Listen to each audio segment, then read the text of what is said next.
quarta Câmara. Invocando toda a proteção divina para hoje, para todos os dias deste ano,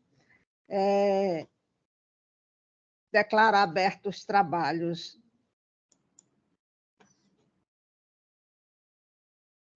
Em apreciação, a ata da última sessão de 2023, de número 46, do dia 19 de dezembro de 2023. Pela aprovação, senhora presidente. Pela aprovação, senhora presidente. Vamos ler a lista dos processos retirados de pauta e adiados. São poucos, né? São muitos? Não, são poucos. São poucos. Então, leia o número de todos. De ordem da presidência da Câmara, eu passo a leitura agora dos processos retirados de pauta de julgamento, iniciando pela relatoria da desembargadora Maria do Livramento Alves Magalhães, o processo número 3, que é agravo de instrumento 062-3653, dígito 27/2023, número 4, agravo interno civil 062-3653, dígito 37/2023/50.000, número 13, agravo de instrumento 063-3218, dígito 25/2023, número 52, apelação civil 0050-260, dígito 80 de 2020, da relatoria do desembargador José Evandro Nogueira Lima Filho, número 64 de pauta, apelação civil 302275, dígito 26 de 2019. Esses são os processos retirados desta pauta, desembargadora.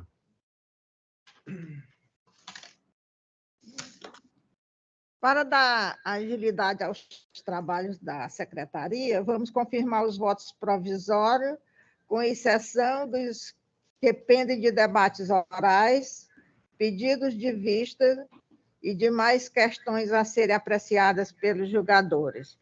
Temos também 2 processos que ainda não foram julgados pelo desembargador Jaime. Não tem voto provisório. Um extra pauta e o de número 61 de pauta. 61 de pauta. O senhor vai pedir vista, desembargador, ou vai... Eu vou apenas tecer alguns comentários, excelência. Então, deixo para o final esses 2. Esses 2 não estão sendo confirmados os votos provisórios. Eu confirmo todos os meus votos provisórios nesta situação e o desembargador Jaime, sim, Jaime mesmo. Eu confirmo todos os votos que lancei provisoriamente, inclusive o extra pauta, já que as minhas considerações serão apenas com relação a um outro voto. Eu estou aqui acabando de votar no processo de número 0003715, dígito 08 de 2023, é o extra pauta de relatoria do desembargador Evandro. Estou acompanhando o relator nesse processo, que é o número 1 da pauta. Restou, então, só o de número 61, né? Exatamente. Certo. Desembargador Evandro. Confirme, senhora presidente, os votos provisórios.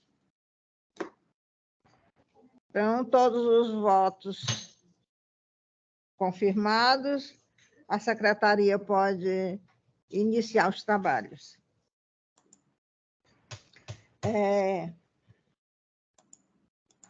Temos 2 sustentações orais de advogados presenciais. É o de número 63 e 65. A primeira é a de número 63 da pauta, é o processo...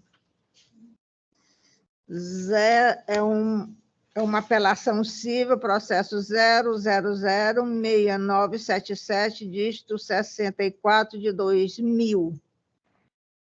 É de Aquiraz, o apelante é Massa Falida Monteiro Refrigerantes, é isso mesmo? S.A. E apelado João Gentil Júnior, advogada solicitante Andressa Gonçalves. É porque tem 2 escritas. É o que está aqui, é a Andressa. Andressa é a advogada que trabalha no escritório. E a Andréia Vale, então tá certo. O relator é o desembargador José Evandro Nogueira Lima Filho. O apelado solicitou. Desembargador Evandro, dá para conversar, né? Em mesa e apto a julgamento. Cumprimento a todos, mais uma vez, a nobre advogada que ocupa a tribuna. Doutora, o recurso foi desprovido. Eu não sei se a senhora, diante dessa circunstância, ainda deseja fazer a sustentação oral. Absolutamente, doutor. A única coisa que eu gostaria, se o senhor me permitisse, era fazer uma homenagem aqui ao doutor João Gentil, que foi um homem que começou esse processo com menos de 50 anos. Esse processo data de 1982, desembargadora presidente.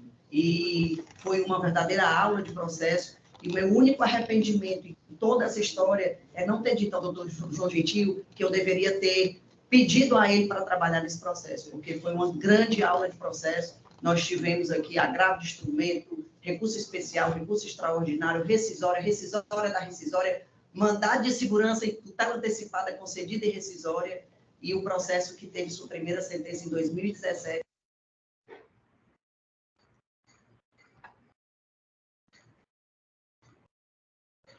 Senhora presidente, eu estou sem som. Eu não ouço a advogada. Eu também não escuto.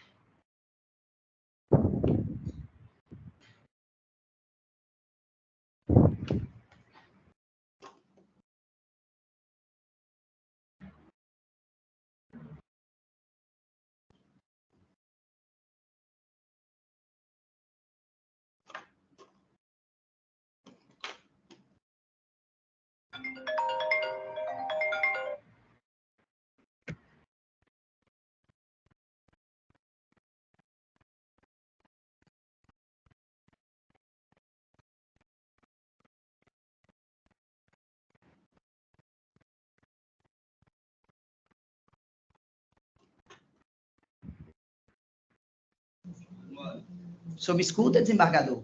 Pois não, doutora. Pronto, eu estava aqui dizendo, doutor, que esse processo, né, quando a doutora presidente citou o número de 2000, na verdade, esse processo começou em 1982, né? E eu só queria tecer aqui essa referência à memória do doutor João, né, um processo que começou em 1982, ele tinha menos de 50 anos de idade, e infelizmente não está aqui para ver esse processo, né, terminando. Foi uma verdadeira aula de processo, e eu gostaria de ter tido intimidade com ele, porque não tinha, ele era sempre muito sério, muito, minha filha, o que é que você acha disso, o que é que você acha? E eu não tive coragem de dizer para ele que eu devia ter pago para trabalhar nesse processo, porque foi uma grande aula de processo civil, né, com agravo de instrumento, recurso especial, recurso extraordinário, rescisória da rescisória, mandado de segurança e rescisória, e o senhor hoje finaliza, né, pelo menos em segunda instância, uma ação histórica dentro da minha vida profissional, mas, acima de tudo, para o grupo, né, da família João Gentil. Então, meu muito obrigada. Repetindo o que a doutora Livramento disse, que Deus nos acompanhe nesse ano, né, nessa primeira sessão aí, a gente pode ainda dizer Feliz Ano Novo, e que Deus permita aí a nossa proteção durante todos os nossos trabalhos e vida esse ano. Muito obrigada. Perfeito. Desembargador Evandro. Pois não, senhora presidente. Tem a palavra para a apresentação do voto. Pois não. Só fazer uma ressalva à doutora advogada, que essa não é uma preocupação só minha, mas de todos os integrantes da Quarta Câmara de Direito Privado, né, o julgamento desses processos antigos. Embora o acervo processual seja monstruoso, né, nós temos sempre em mente essa preocupação da forma mais célere entregar a prestação jurisdicional, né? Eu assumi há pouco, quase 2 anos, e já pensando nisso, que iria receber um acervo muito grande, com processos bastante antigos, e fico feliz, doutor, em julgá-los, na medida do possível, claro, como ser humano, como carente de instrumentos para um trabalho mais célere. Se a senhora me permite, com a permissão também dos demais membros deste órgão, eu vou ler apenas a ementa e o dispositivo do voto, porque entendo que ele é autoexplicativo. Vamos lá. Direito civil e processo civil, ação de manutenção, reintegração de posse, perícia técnica válida, georreferenciamento realizado in loco, gleba de terra diversa, análise com base na documentação acostada pela parte autora, ausência dos requisitos esculpidos no artigo 561 do CPC, recurso conhecido e desprovido. A discussão recursal cinge-se na suposta nulidade da prova técnica pericial, compulsando os autos com base no acervo probatório existente, salta evidente que o georreferenciamento ocorreu com base na documentação juntada pela própria demandante, sendo, portanto, documento rígido e válido. Assim, estou demonstrado que a área objeto do litígio é diversa da área do empreendimento Aquaville, alegado pela autora como pertencente à sua gleba de terra. O georreferenciamento serve para localizar o imóvel em um espaço cuja finalidade é evitar qualquer tipo de distorção ou fraude no espelho imobiliário e garantir, por consequência, maior realidade das informações constantes nos registros públicos, evitando, inclusive e em especial, a superposição de áreas. Na hipótese em espécie, o georreferenciamento foi realizado em loco pelo perito oficial e com a presença das partes litigantes. Do exposto,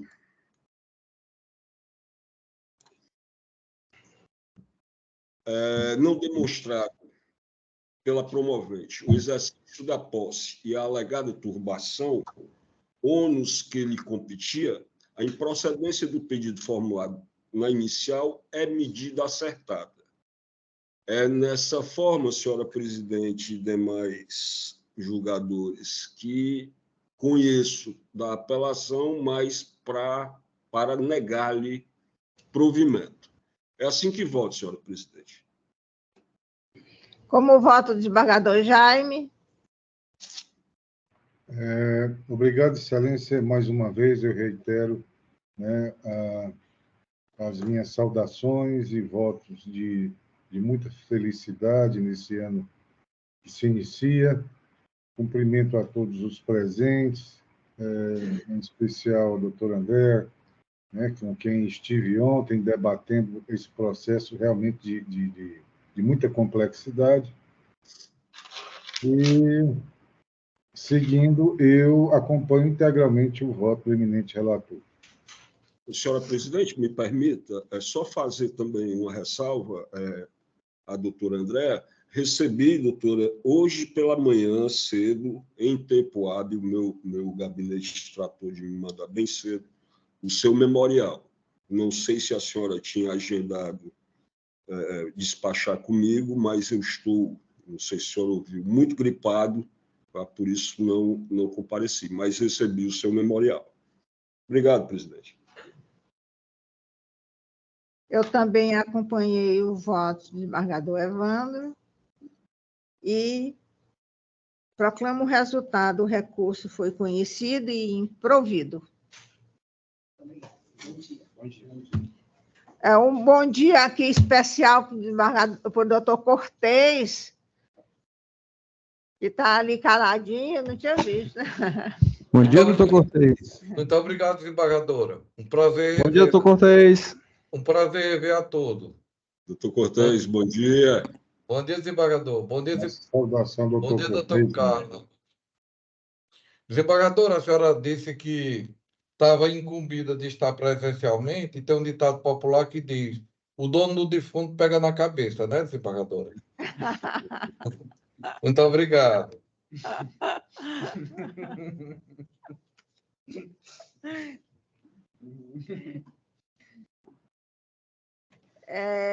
Dentro da continuidade, nós temos o processo de número 65 da pauta, um agravo de instrumento 062-8908, dígito 73 de 2023. O agravante é LLI de AAVSA,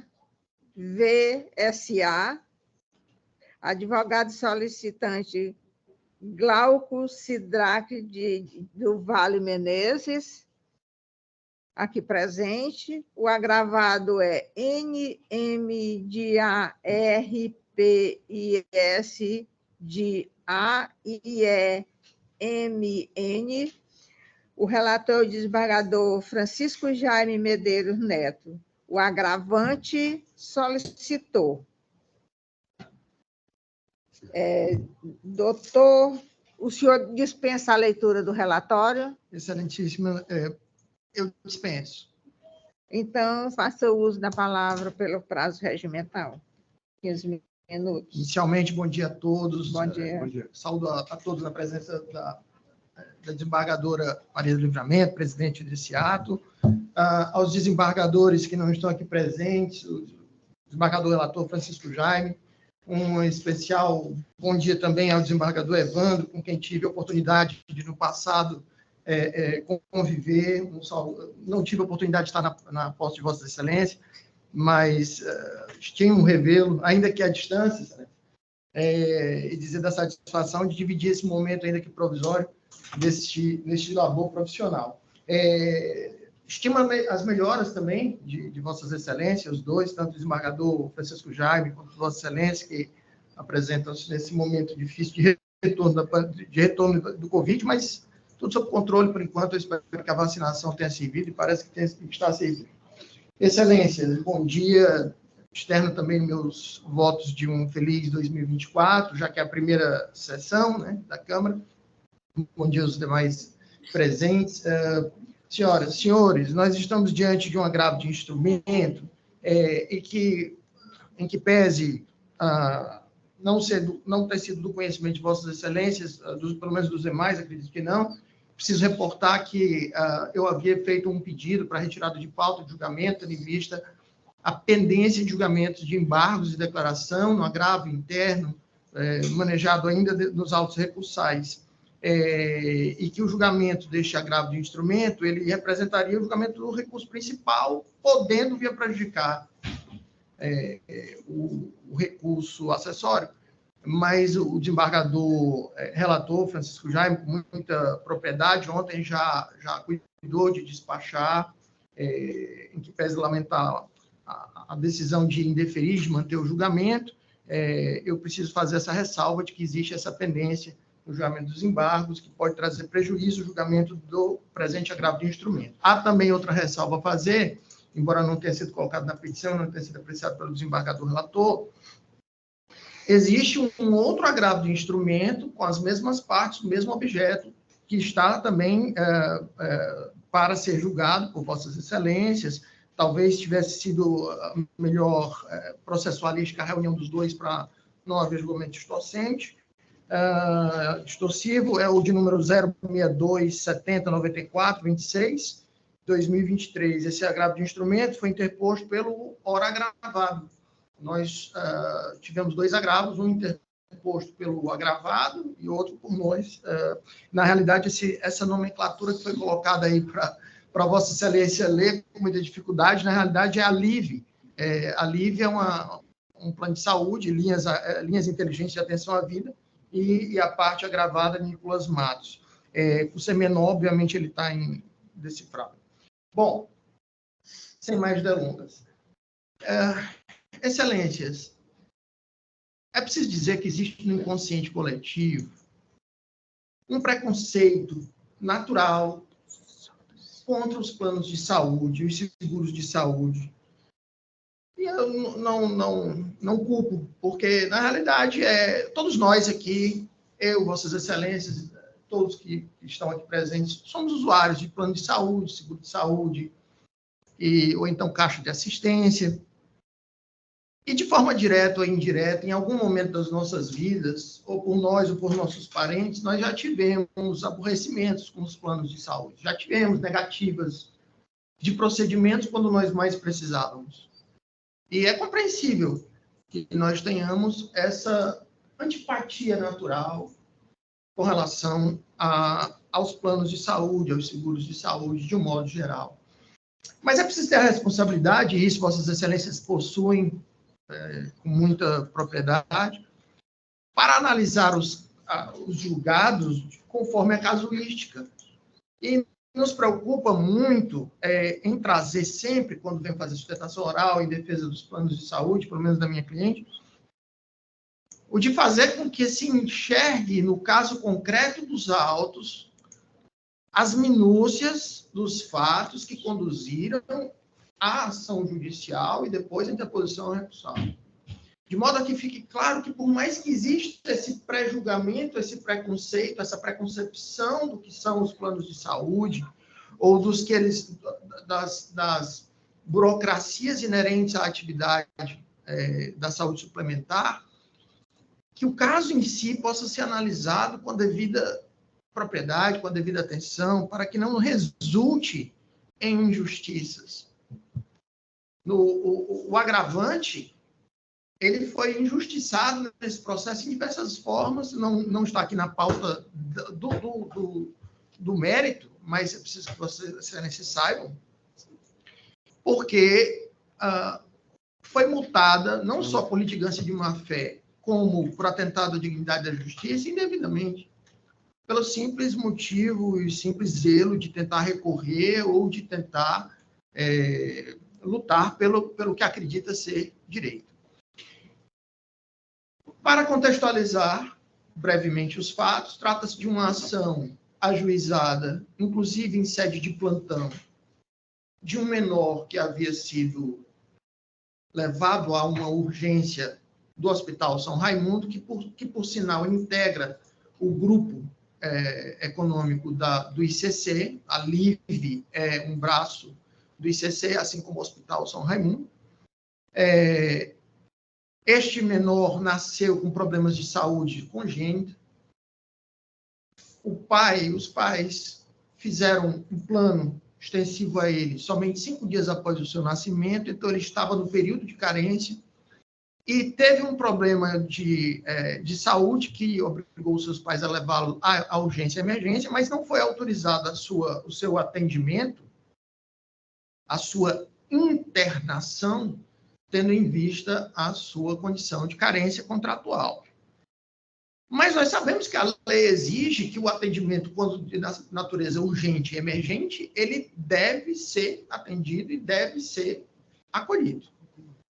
Só que não houve negativa da agravante em relação a isso. O que acontece é que, por uma fatalidade, uma infelicidade do profissional médico que atendeu, não sei, no seu relatório não há informação de que havia urgência para a internação, de que havia risco de vida. Então, a recusa se deu nos termos da legislação e nos termos do contrato, em que se exige apenas e tão somente a internação nos casos de urgência comprovada. E, aliás, diga-se de passagem, não é nem de internação, é o atendimento de urgência. Inclusive, a resolução do Conselho de Saúde Suplementar, número 13, de 98, peço bem a Vossas Excelências para ler, ela diz claramente no seu artigo 3º, parágrafo 1º, que no plano do seguro do segmento hospitalar, quando o atendimento de emergência for efetuado no decorrer dos períodos de carência, este deverá abranger cobertura igualmente àquela fixada no plano de seguro do segmento ambulatorial. não garantindo, portanto, cobertura para a internação. A internação ela iria ser afastada de qualquer maneira, mas o atendimento ambulatorial e de resguardo de vida do paciente, no caso do agravante, foi ressalvado. Ocorre que o que foi pedido foi a internação, e o que for exigido teria sido uma internação com base em uma documentação que não falava da situação de urgência desta criança. Tanto assim que a juíza plantonista, na oportunidade, negou a concessão da tutela, e está sendo assim, aqui eu peço venha para ler, está sendo consignado nas folhas 124 e 125 dos autos, o seu voto, a sua decisão no sentido de que, como se observa dos autos, não há como ser deferida a medida requestada, já que não se encontram no caso apresentado os requisitos para a sua concessão, uma vez que o autor não trouxe aos autos relatório ou requisição médica indicando o procedimento de internação em caso de urgência. Então, lá atrás, em 17 de maio, quando do ajuizamento da ação, a tutela foi indeferida porque está nos autos documento que não comprova a situação de urgência. Quando o atendente da agravante, na limitação de um telefone, de um sistema operacional à distância, recebeu a documentação sem apreciar o caso concreto, sem estar presente para ver a situação do menor, ele só pode se pautar pelo que diz o relatório médico, porque, afinal de contas, é o profissional adequado para dizer como está a situação do paciente. E o relatório de folhas 32 não diz a situação de urgência e emergência. Por isso, a tutela foi indeferida. Ocorre que logo após, no dia 23 de maio, fazendo um aditamento na peça, o autor requereu nova apreciação e a tutela foi deferida. E essa tutela foi a que motivou o agravo de instrumento. Mas a tutela concedida no agravo de instrumento manejado pelo agravado, aquele que lia pouco para vossas excelências, a tutela foi concedida com base já no novo documento trazido aos autos, em que a agravante deste recurso não teve acesso. Ou seja, no agravo que vossas excelências ainda irão julgar, o agravo interposto pelo agravado, ele juntou novo documento. Assim como o fez no juízo de origem, juntando novo documento, que nós não tivemos acesso. A agravante não pôde se debruçar sobre esse documento novo, que fala da internação de urgência. E, portanto, quando do ajuizamento da ação, ele não existia. E não houve solicitação administrativa, com base nesse novo documento, a subsidiar o direito da agravante de conceder ou não.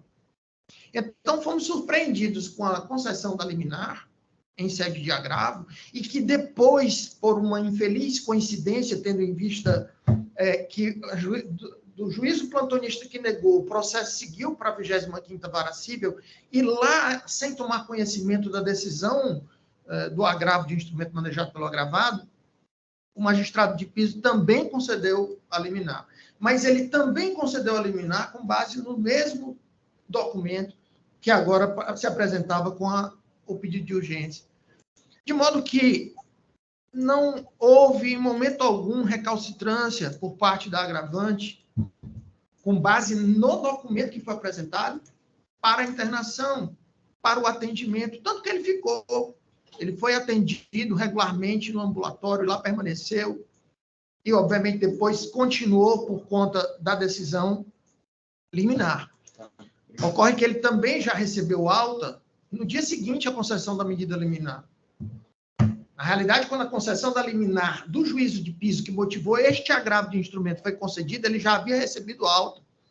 Está nos autos, inclusive na petição do próprio agravado, ele menciona isso. O próprio agravado, as folhas 127 e 128 dos autos, ele informa. Ele diz assim: ocorre que, quando tornou-se ciência da decisão favorável do autor, este havia acabado de receber alta médica.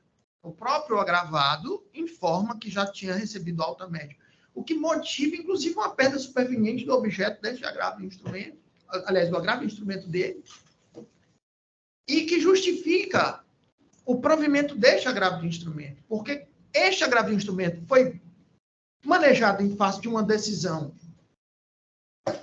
que teve por elemento subsidiador um documento que nós não tivemos acesso, que subverteu, e nem nós, nem o juízo plantonista, porque o juízo plantonista teve acesso ao mesmo documento que nós tivemos, e que não se manifestava a autoridade médica a existência de urgência e emergência, e fomos surpreendidos com a decisão da sua concessão, já com base em documento que nós não tínhamos tido acesso. Não houve conhecimento da agravante deste recurso, da existência dessa urgência posterior. O que justifica, sabem bem vossas excelências, que o Poder Judiciário é a última ratio na solução dos conflitos. Há patente ausência de interesse processual de alguém que maneja uma ação em que não se comprova o direito.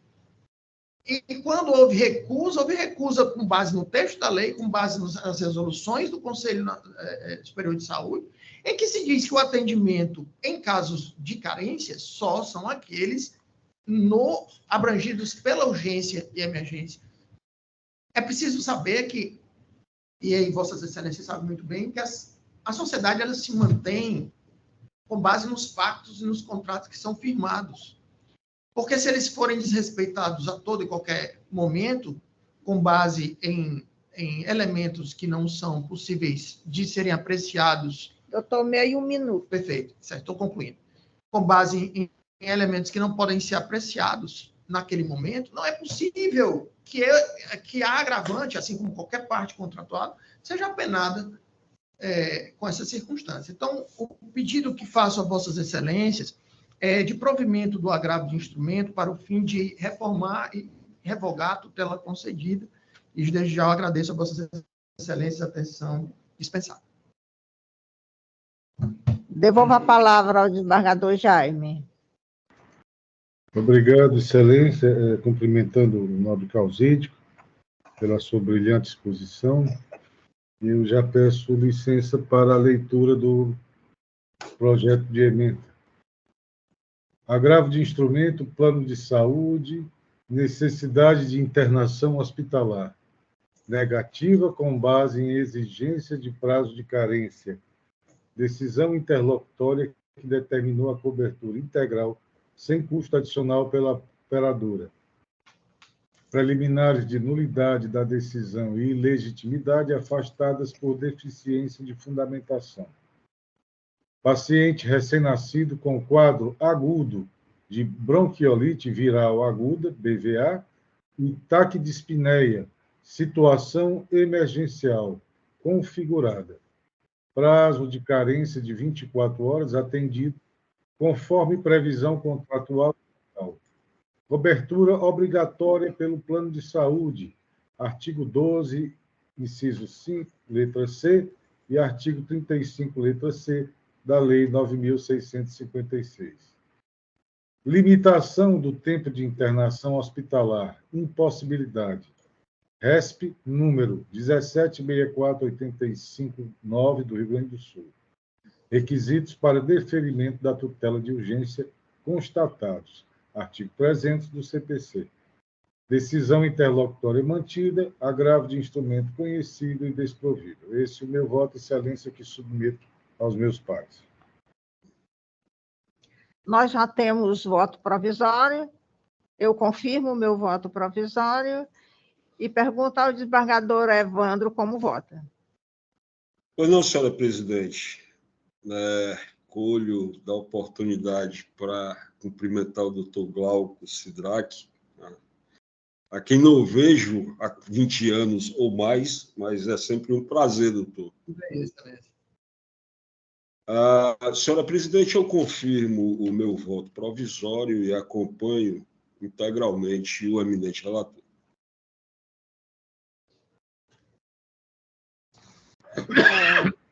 No resultado, o agravo do instrumento foi conhecido e desprovido.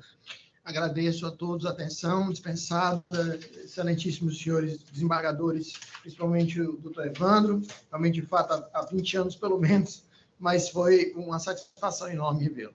Bom dia a todos. Bom dia.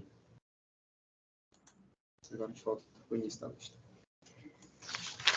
iniciado, começar do começo, né?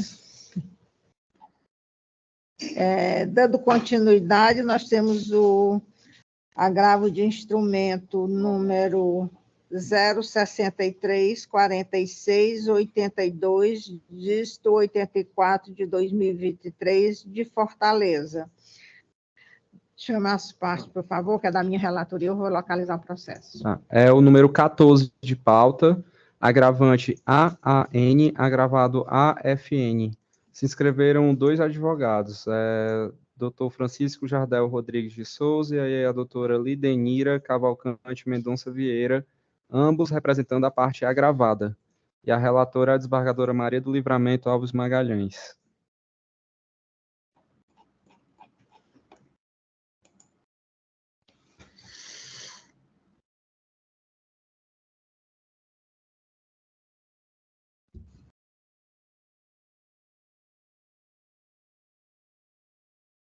A parte agravada, é? É a parte agravada que solicitou? Doutora Lidenira, a senhora nos ouve? Bom dia, escuto sim. A senhora representa a parte agravada, é? Sim, senhora.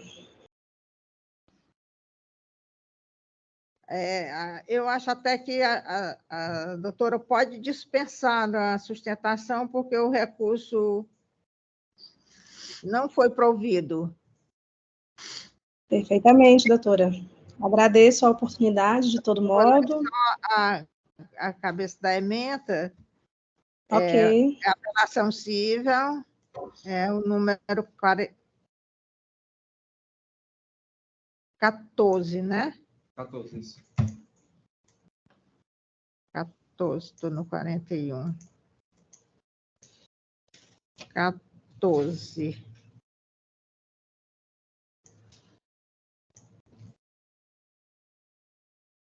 É o agravo de instrumento de direito processual civil, cumprimento de sentença de alimentos. O exequente formulou pedido de cobrança do valor relativo a 50% da mensalidade do curso de medicina, débito que não constava no título exequido. Manifesta pretensão de compelir o devedor ao pagamento de obrigação inexistente. Decisão do juízo ACO que indeferiu o pedido. Provimento jurisdicional irreprochável da necessidade de reforma. Diante do exposto, pelos argumentos colididos e tudo mais que dos autos consta, conheço do recurso para negar-lhe provimento, mantendo integralmente a decisão gastada. Nós já temos voto provisório e perguntar ao desembargador Evandro se confirma o voto. Confirmo, senhora presidente. Acompanho Vossa Excelência. E o desembargador Jaime? Igualmente, Excelência, acompanho o vosso judicioso voto. Proclamando o resultado, o recurso foi conhecido e não provido. Obrigada, doutora. Obrigada, doutora. É isso? Bom dia a todos. Obrigada. Agora temos o 16 de pauta. É agravo de instrumento 062-9733, dígito 17 de 2023. Chama as partes, por favor. Agravante AMD Serviços Limitada, agravado Imobiliária João Neto Brandão Limitada. A advogada solicitante da parte agravante é a doutora Marina de Matos Nogueira e Siqueira Faust. E da parte agravada se inscreveu o doutor Rodrigo Nascimento Gondim. Ambas as partes solicitaram, a relatora desembargadora Maria do Livramento Alves Magalhães. Por gentileza, qual é só o número da pauta? 16. 16, obrigado. O advogado está presente? Sim, Excelência. Rodrigo Nascimento. Sim, Excelência, bom dia. A doutora Marina de Matos, né? Isso, Excelência, estou pela parte agravante. Doutora, dispensa a leitura do relatório? Sim. Então, tem a palavra pelo prazo regimental. Obrigada. Primeiramente, bom dia a todos. É uma satisfação estar aqui nessa primeira sessão do ano, no qual saúdo na pessoa da desembargadora relatora Maria do Livramento, desembargador Jaime, desembargador Evandro, todos os demais aqui presentes também, advogados, servidores, membros do Ministério Público e da Defensoria Pública. O que me traz aqui é o agravo de instrumento em face da decisão interlocutória que fixou aluguéis provisórios no âmbito de uma ação renovatória. À época, não existia ainda a perícia no âmbito do processo, mas já tinha sido apresentado laudo de avaliação por ambas as partes. Nosso laudo indicou o valor de aluguel de R$ 11.612,53, valor próximo ao que já é pago, o que já era pago durante o contrato vigente, ao passo que a parte contestante, né, a parte requerida, apresentou dois laudos. O primeiro baseado no preço de venda do imóvel, na qual ela indicou que o valor de venda do imóvel, e veja, isso considera, consequentemente, as benfeitorias que foram realizadas lá também, o cenário atual em que o imóvel está, onde funciona hoje a lavanderia da Lava Matic, ali na Monsenhor Tabosa, e o valor de venda seria R$ 4.426.855, e arbitraram entre um percentual de 0,8%, chegando no valor requerido ali de R$ 35.414,85, sendo mais do que o triplo do valor do aluguel vigente à época da propositura da ação renovatória.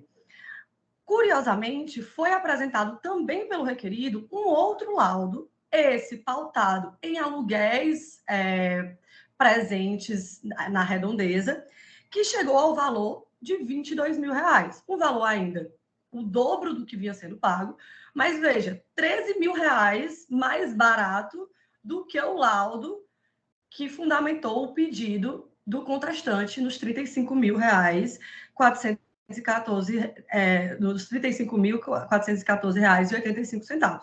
Um outro ponto também curioso e levantado tanto em primeiro quanto em segundo grau é que esse laudo que foi utilizado, eleito pelo requerido para embasar o seu pedido, ele foi produzido pela Mega, uma imobiliária, que é a imobiliária que administra a locação do imóvel e, consequentemente, tem um interesse numa supervalorização daquele valor. Não obstante, no curso do processo, e aqui enquanto esse agravo estava em trâmite também, foi realizada a perícia do imóvel. A perícia no judicial, que constatou um valor médio de locação de R$ 23.264,11. Vejam, excelências, que esse valor é considerado como um valor total de locação, passível ainda de impugnação, como já foi no primeiro grau, por nossa parte, em questão dos critérios que foram utilizados, e isso vai ser desdobrado no mérito do primeiro grau. Mas ainda que nós consideremos esse valor como incontroverso, esse seria o valor total, que é praticamente o valor que está sendo fixado como aluguéis provisórios, que está hoje em R$ 22.000. E como a lei mesmo determina, o valor de aluguéis provisórios não pode ultrapassar 80% do pedido, desde que comprovado adequadamente o lastro para aquele pedido.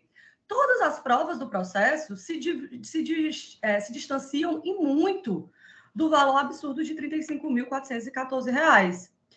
Estão na média, a discussão, na verdade, no primeiro grau, está entre R$ 11.000 e R$ 22.000. De modo que, ainda que se pegue o valor de R$ 22.000 da perícia judicial, que inclusive é bem semelhante com um dos laudos apresentados pelo próprio requerido, nós teríamos, com um aluguel provisório, 80% desse valor, que não ultrapassaria R$ 17.000, próximo de R$ 18.000, mas que não chegaria a R$ 22.000 de aluguéis provisórios e tampouco R$ 35.000 do aluguel total. Então, é com base, basicamente, numa análise fática e uma matemática aplicada com base nos limites da própria lei, em que nós pedimos o provimento do nosso agravo de instrumento para a reforma da decisão interlocutória, para a minoração desses aluguéis provisórios, enquanto há ainda, no primeiro grau, a discussão em relação ao valor efetivo da renovação. Obrigada, bom dia a todos, e mais uma vez agradeço a oportunidade da sustentação. Rodrigo. Doutor Rodrigo? Opa, bom dia. Primeiramente, Bom dia. obrigado à excelentíssima senhora desembargadora Maria Livramento pela concessão da Doutor, palavra. Boa. dá para o senhor dispensar a sustentação, porque a decisão foi mantida, o senhor dispensa? Dispenso. Então, eu vou ler aqui a emenda. Agravo de instrumento, direito processual civil, ação renovatória de aluguel, decisão do juízo ACO que majorou provisoriamente o quanto relativo ao aluguel, inconformismo da locatária.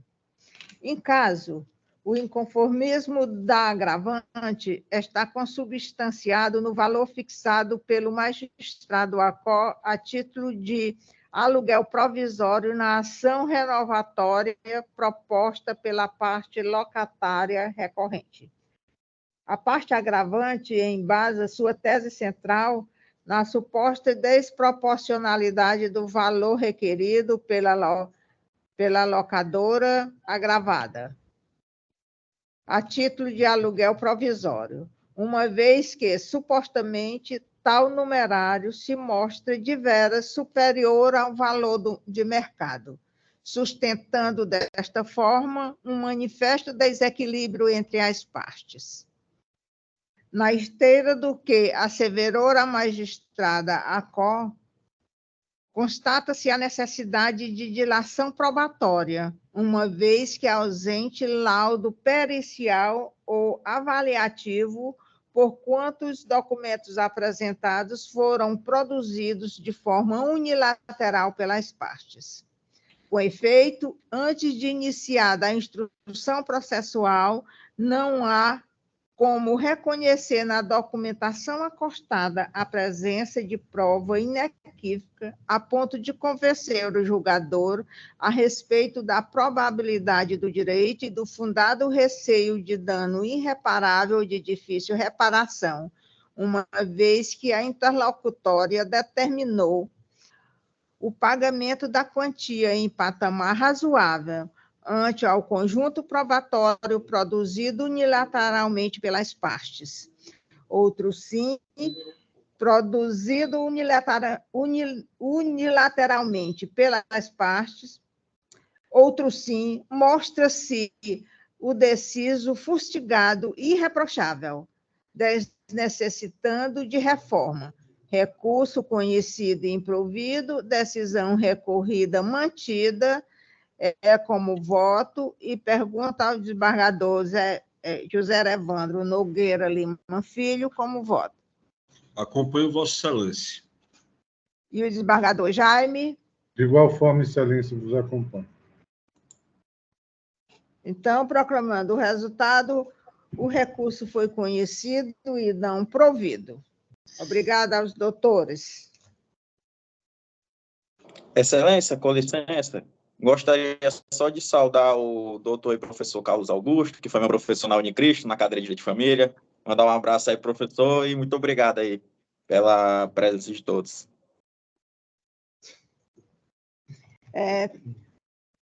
Apelação civil, número 31 da pauta, 020-1476, dígito 49 de 2022, de Barbalha. Apelante Raimunda Pereira, advogado solicitante André Santos Silva, apelado Banco BMG. É da minha relatoria e o apelante solicitou. O doutor André Santos está presente?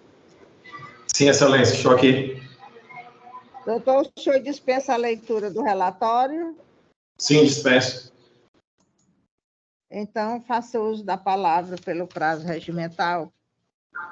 Obrigado, Excelência. Bom dia a todos. Quero cumprimentar a Câmara Recursal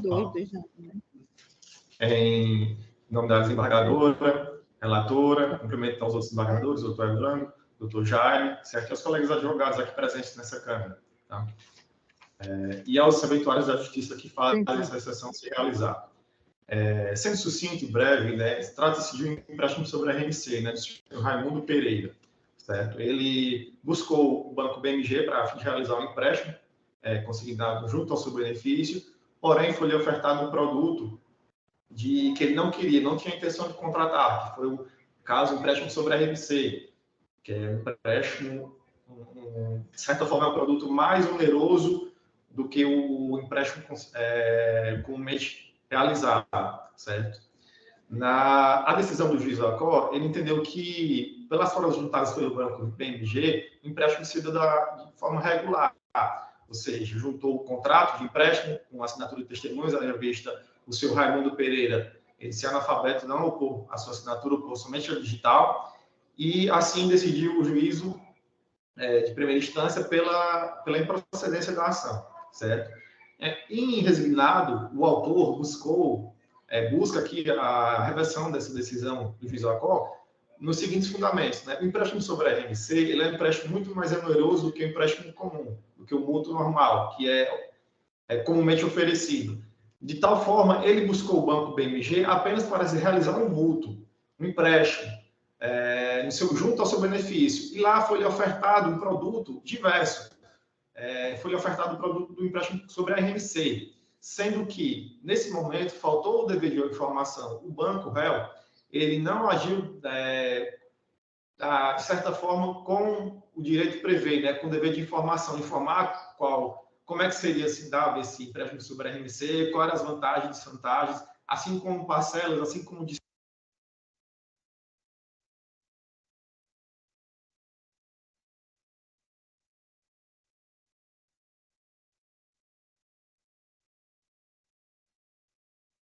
Sem som, senhora presidente. Eu consigo... Está tentando corrigir.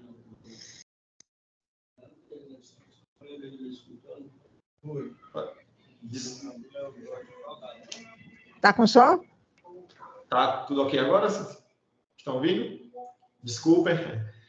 Sim, pode continuar. Pronto, né? Se trata, sim, de um empréstimo sobre a RMC, e o autor buscou o mútuo comum, o mútuo que se realizava somente pelo empréstimo de desconto do seu benefício, não empréstimo sobre a RMC, que é um produto muito, muito mais oneroso. Dessa forma, o banco réu faltou com a devida informação sobre o produto que estaria sendo contratado naquele momento. Haja vista, podemos destacar que o autor, ele é pessoa idosa, ele é aposentado por invalidez, ele não assina, ele é deficiente visual, certo? E foi tanto que o contrato foi assinado por 2 testemunhas, ok. No entanto, todo o dever de informação que se realizava nesse negócio não foi passado para o autor. Veja-se, não é possível acreditar que o autor, diante de 2 produtos, ele escolheria o mais oneroso sem qualquer outra vantagem em seu favor. Então, foi-lhe passado o empréstimo sobre a RMC quando ele queria apenas um mútuo. Dessa forma, nós podemos destacar que o Código Civil prevê que o negócio jurídico ele também é regulado pelo comportamento posterior às partes. E aqui nós destacamos como provas de que o autor apenas queria um empréstimo consignado e não um empréstimo sobre a RMC, que é muito mais oneroso, é o fato das faturas, das segundas 20 faturas juntadas pelo Banco Réu. O Banco Réu juntou as segundas faturas do cartão de crédito, sendo que nenhuma dessas faturas o autor chegou a realizar compras, muito menos chegou a desbloquear o cartão de crédito, demonstrando que o comportamento posterior ao negócio dá indício de que ele somente queria um empréstimo, um mútuo simples, e não um empréstimo sobre a RMC. Tudo isso, analisado todas essas circunstâncias, só se revela que o banco violou o dever de informação com a parte, devendo assim ser reparado essa lesão aos direitos do autor. Tanto é assim nesse sentido que podemos destacar no julgado, no precedente juntado ao próprio autos, colecionado aos autos, essa própria Câmara Recursal, a 4ª Câmara Recursal, que julgou em outros casos semelhantes nesse sentido, dessa mesma forma, de que o banco réu faltou com o dever de informação, violou o dever de informação para com o autor. Dessa forma, foi condenado a indenizar o autor. E assim, Excelência, o autor vem requerer, né, o reconhecimento do recurso e o seu provimento para que seja mudada a sentença do juiz do ACOR, condenando o banco réu à indenização por danos morais e a extinção das parcelas em dobro. Obrigado, Excelência, pelo tempo. Pronto.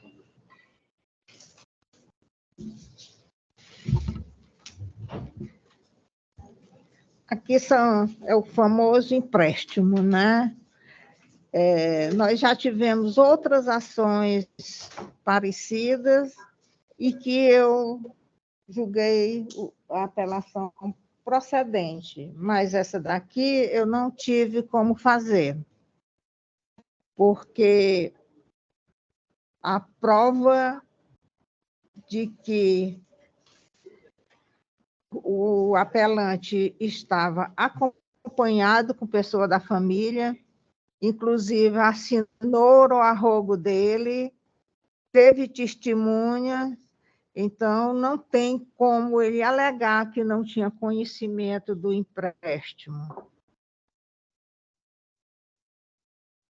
Além do mais, recebeu crédito relativo ao empréstimo. Então, não tenham como julgar procedente a apelação. Cuidam os presentes autos de apelação civil interposta por Raimundo Pereira contra sentença da Lavra do MM Juiz, titulada a 2ª Vara da Comarca de Barbalha, que julgou improcedente a ação declaratória de nulidade de negócio jurídico combinado com repetição de indébito e indenização por danos morais, manejada pelo apelante em desfavor do BMG SA. O Banco BMG colecionou aos autos documentos que comprovam a contratação do cartão de crédito consignado de forma regular e o recebimento do crédito pelo autor, razão da manutenção da sentença a qual de julgamento de improcedência da ação. Em caso, a instituição financeira logrou êxito em comprovar fato impeditivo, modificativo e extintivo do direito da parte apelante. Artigo 273, segundo do CPC.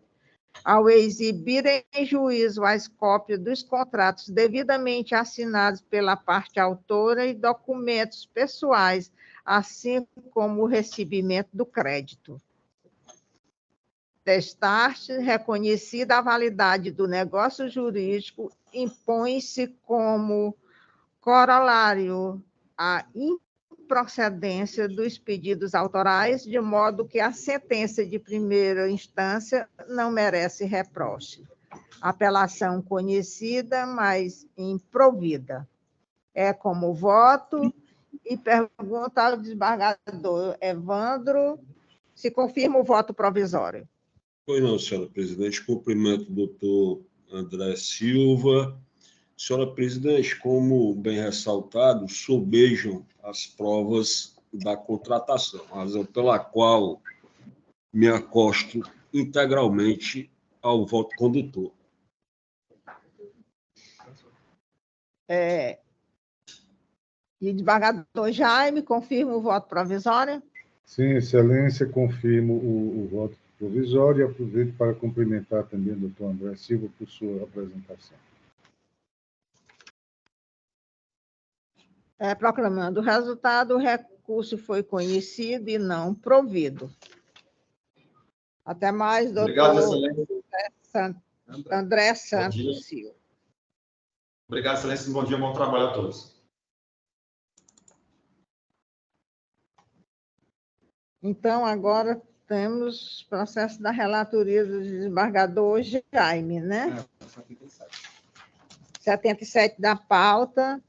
É uma apelação civil 0050-152, dígito 02, de 2020, a de senador Pompeu. É apelante apelado José Damasceno.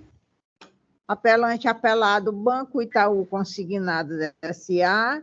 Advogado solicitante Olavo Carioca Pinheiro Barros. E o relator é o desembargador Francisco Jaime Medeiros Neto. A parte ré solicitou. O advogado está presente, doutor Olavo Carioca? Bom dia, excelência. Sim, presente. Bom dia. Doutor, o senhor dispensa a leitura do relatório? Sim, claro. Então, faça uso da palavra pelo prazo regimental. Bom, primeiramente, muito bom dia, excelências. Gostaria de que, aqui na ocasião de cumprimentar e saudar a Câmara na pessoa do desembargador relator, senhor doutor Jaime Medeiros Neto, né, estender meus cumprimentos aos demais componentes da Câmara, membros do Ministério Público, membros da Defensoria Pública e colegas advogados aqui presentes. Muito bom dia, senhores. Bom, excelências, eu não vou me estender na minha sustentação, vou ser bem breve, em razão de já ser uma matéria bastante discutida aqui nas câmaras, né? É mais um daqueles casos de empréstimo não reconhecido, né, onde a parte autora alega descontos indevidos em seu benefício, e partindo por essa premissa, a decisão de piso julgou parcialmente procedente o feito, no sentido de declarar inexistente o contrato, condenando o meu constituinte no reembolso dos valores de forma dobrada e simples, né, a depender do período, e no quanto indenizatório de R$3.000 a título de dano moral. Bom, aqui nesse caso, a gente tem um ponto peculiar, né? A minha tese recursal, ela se ampara no exercício regular de direito em razão do recebimento dos valores pela parte autora. Então, vejamos, o contrato de número 613937969, ele foi celebrado em 6 de fevereiro do ano de 2020, no valor de R$ 442,13, a ser quitado em 72 parcelas de R$ 12,30, né? Desse valor, extraímos, podemos perceber, que houve a disponibilização, houve o crédito em conta da parte autora, né? Então, a disponibilidade dos valores foi destinada à conta de número 45934, dígito 8, agência 722, Banco Bradesco, de titularidade da parte autora. Então, levando em consideração esse contexto fático probatório, é que nós entendemos como devida, né, como devidos descontos, e pugnamos pela reforma da decisão de piso para que o feito seja julgado improcedente, né? Então, é assim que eu encerro minha sustentação. Devolvo a palavra ao desembargador Jaime. Obrigado, excelência. Cumprimento do doutor Olavo. E peço licença para a leitura do caput da ementa, que assim está projetado. Direito do consumidor, apelações cíveis, ação declaratória de inexistência de débito, por um lado, com danos morais e materiais. O banco não apresentou o contrato objeto da lide, réu que não se desincumbiu do ônus da prova que lhe cabia, artigo 737(2) do CPC. Fraude evidenciada, nulidade contratual mantida, responsabilidade objetiva da financeira, artigo 14 do CDC, lesão a bem extra patrimonial verificada, desvio produtivo do consumidor, dano moral in re ipsa mantido, quanto majorado para R$ 5.000, precedentes do TJCE, descontos indevidos verificados, dano material mantido, repetição do indébito nos termos do ARESP 676608, mantida, relação extracontratual, juros e correção monetária mantidos nos termos da súmula 43, 54 e 362 do STJ. Compensação de valores mantida. Recursos conhecidos, apelo do autor parcialmente provido, enquanto do réu improvido, sentença alterada. Esse é o voto, excelência, que vos submeto. Obrigado. Pronto.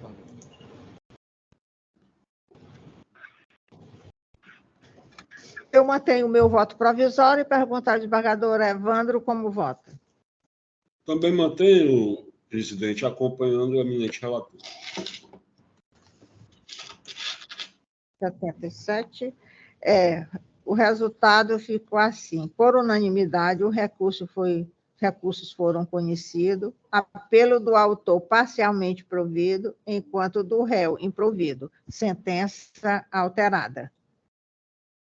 Obrigada, doutor Olavo Carioca. Obrigado, excelência. Sempre um prazer, doutores. Peço licença para me retirar da sessão e uma ótima sessão a todos. Temos o último pedido de sustentação oral no processo 78 da pauta. É uma apelação civil 0038-299, dígito 21 de 2014, é de Calcaia. O apelante é João Mírio Pereira Paiva, o apelante Maria Adelma Pereira Pavan, o apelado é Honda Automóveis do Brasil Limitada, advogado solicitante Ronaldo César Pereira Fraga Júnior, e o relator é o desembargador Jaime. Doutor Ronaldo está presente? Doutor Ronaldo César Pereira Fraga Júnior. Chamei mais uma vez, por favor. Por gentileza, doutor Ronaldo César Pereira Fraga Júnior se encontra? Nós estamos com som? Sim, excelência, eu vos escuto perfeitamente. Está ausente, desembargadora. É ausente, desembargador Jaime. Então, basta ler aí o resultado. Seria até desnecessário mesmo, né, essa sustentação. Exatamente, excelência, seria até desnecessária a sustentação. Não tem nenhum prejuízo. Isso, né? Já que o recurso foi conhecido e desprovido, se manteve a sentença em primeiro grau. Já temos voto provisório. Eu acompanhei Vossa Excelência e pergunto ao desembargador Evandro se confirma o voto provisório. Confirmo, senhora presidente, acompanho o relator. Então, o recurso foi conhecido e desprovido, a sentença foi mantida. Nós encerramos a pauta. Mais alguma coisa, Marcelo? Aquele 61. Só o 61 da pauta que não tem o voto do desembargador Jaime. Vou anunciar, né? Pois não, excelência. Vou anunciar aqui o número do processo. É o processo 0019124, dígito 37, de 2018, é do Maracanaú, Defensoria Pública, apelante CRES, apelante CSDS, advogado José Raimundo Menezes Andrade e advogado Leonardo Magalhães da Costa e Estênio Valentim Maia. Apelada NP da S, Defensoria Pública do Estado do Ceará. Muito bem, excelência. Desembargador José Evandro. Muito bem, excelência. Nós estamos o desembargador Evandro confirma o voto dele? Sim. Ele é o relator, excelência. Então, desembargador Jaime, qual é a dúvida? Eu queria ouvir só a exposição do desembargador Jaime para que eu possa esclarecer ou complementar ou fazer algum reparo no voto. Não, de antemão eu já adianto que estou de acordo com o resultado do vosso entendimento, mas essa é uma daquelas decisões dramáticas que muitas vezes nós nos deparamos e que não há né, como se aplicar unicamente, friamente, o direito, sem que haja, da nossa parte, nós somos humanos, um envolvimento até mesmo sentimental com essas situações. E aqui, apenas para que fique registrado, já que essa criança terá direito a futuramente conhecer toda a sua história, né? Sabendo-se da situação de uma mãe que busca, né, que sempre buscou reaver o filho, é que foi entregue a um casal e que hoje, né, como muito bem disse o voto de Vossa Excelência, uma situação que se consolidou no tempo, né? E aqui,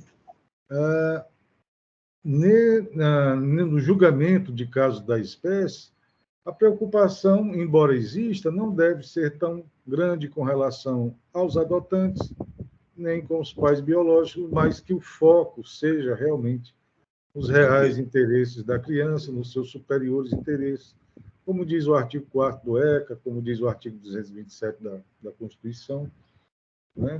De forma que há alguns detalhes, como, por exemplo, o adotando, ele é portador de uma síndrome, ele é autista, e que está demonstrado nos autos, né, todos os cuidados, né, que os adotantes realmente sempre dedicaram a essa criança, né, realmente se doando inteiramente às preocupações e à boa criação, à boa formação, né, desta criança, né. A mãe, por sua vez, é digno de nota que sempre batalhou, esteve sempre atenta, esteve vigilante no sentido de reaver, né, o filho. E digo, são situações dramáticas que nós nos deparamos no direito, que o médico se depara na medicina, quando, imagine, um único médico num plantão de emergência no hospital do interior e chegam ali 2 baleados, o policial e o bandido, né? Que, trocando tiros, se feriram, e o médico tem que decidir qual dos dois terá que atender, independentemente se um é policial ou se outro. Ele vai ter que fazer uma avaliação do que é mais urgente naquela situação. E nós aqui nos deparamos com essa situação dramática, mas que Vossa Excelência deu realmente, né, o entendimento que se melhor alinha ao caso, sobretudo diante dos laços que já foram construídos, né, com os adotantes e o adotado, e que vê realmente nos adotantes a figura de pai e a figura de mãe, né?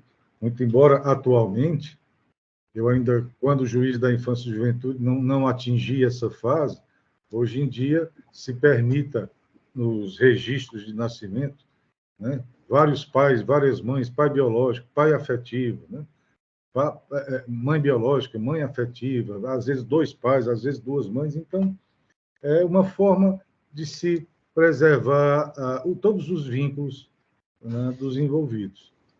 Então, desembargador Evandro, eu só queria deixar esse registro, porque será um direito dessa criança futuramente conhecer a sua história e, embora as limitações que ele tenha diante da síndrome de que é portador, ele possa, um belo dia, dizer, sim, eu quero conhecer minha mãe, eu quero saber das circunstâncias, né, em que eu fui adotado, e que fique esse registro aqui, que houve, sim, uma preocupação no que diz respeito à mãe biológica, houve, sim, uma preocupação no que diz os adotantes, mas nós entendemos, né, nessa ocasião, que o melhor para ele, que o melhor para esse pequenino, é permanecer na situação em que ele hoje se encontra, né, afetivamente envolvido, né, laços de afetividade, laços de dependência construídos, e a boa criação, a boa formação e todos os cuidados que ele vem recebendo. Então, a nossa preocupação é voltada para ele, e no futuro caberá a ele decidir se ele quer conhecer sua história, se ele quer conhecer suas origens, mas no momento que se preserve a situação que já se consolidou no tempo, não é?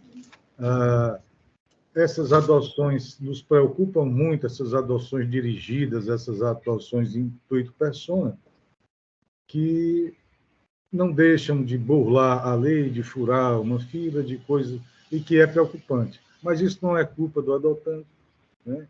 De forma que eu acompanho o voto de Vossa Excelência e, repito, queria apenas fazer essas observações para que se fique registrado na história dessa criança a nossa preocupação. Muito obrigado. Muito boas as observações, desembargador Jaime. Senhora presidente, a senhora me permite? Eu acompanho o voto de Vossa Excelência, desembargador Evandro. Pois não. Presidente, me Pode permite? falar.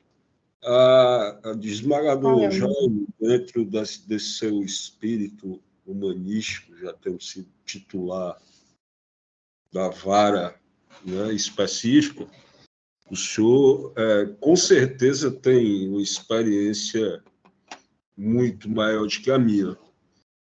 Mas não tenha dúvida quanto à carga emocional que esses processos me trazem, né? É uma matéria que, por ter essa carga emocional, não é uma das que eu prefiro, né? Mas tenho sempre em mente isso, sem contextualizar o comportamento de quem dá um filho, seja em que circunstância for. Seja em que circunstância for.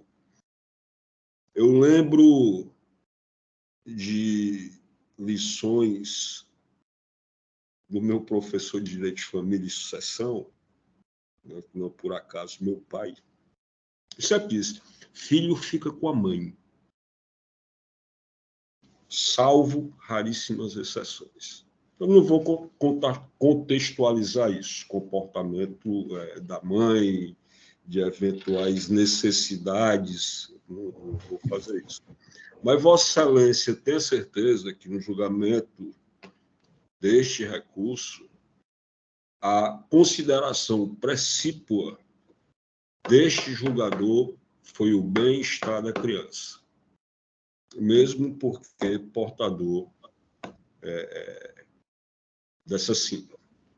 É só esse esclarecimento que eu queria fazer, senhora presidente. Por unanimidade, o recurso foi conhecido e provido.